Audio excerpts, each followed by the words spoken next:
Ano ba ang negative issue? Paano ba namin siya lalabanan? Paano ko ba i-opposite yung nangyayari? Halimbawa, pag sinasabi, andun tayo sa words na yun. Hindi nyo rin pwede sabihin sa akin, madam, nabasa mo dito, no. Kung anong nakikita ko, yun yung sasabihin.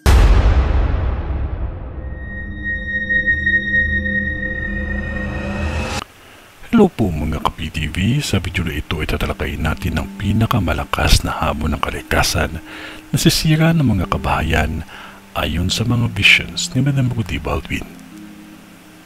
Pero kung ikaw ay hindi pa nakasubscribe sa aking channel, baka naman.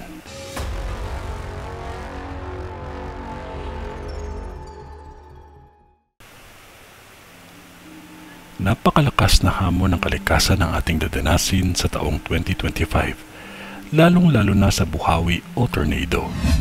Sa sobrang lakas nito ay kaya nitong tangayin ang isang baka. At ang mas malala pa, wala itong pinipiling panahon.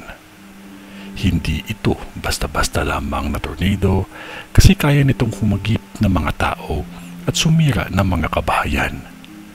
Kung sasabihin ng iba na napanood na nila ito sa pelikula, hindi po. Kasi ang mangyayari sa atin ay nasa 80% pa lang po ito.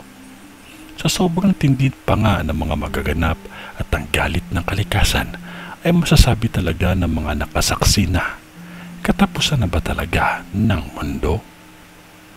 Ang tanging babala lamang ni Madam ay kapag ito ay nakita nyo na napaparating na, huwag na kayong mag-atubaling umalis.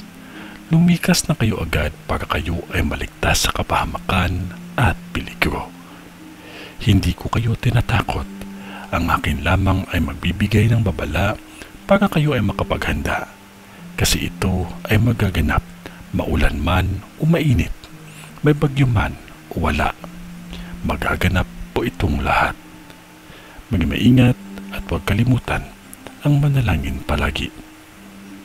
Sa ngalan ng Diyos Ama, ng Diyos Anak, at ng Diyos Espiritu Santo. Amen.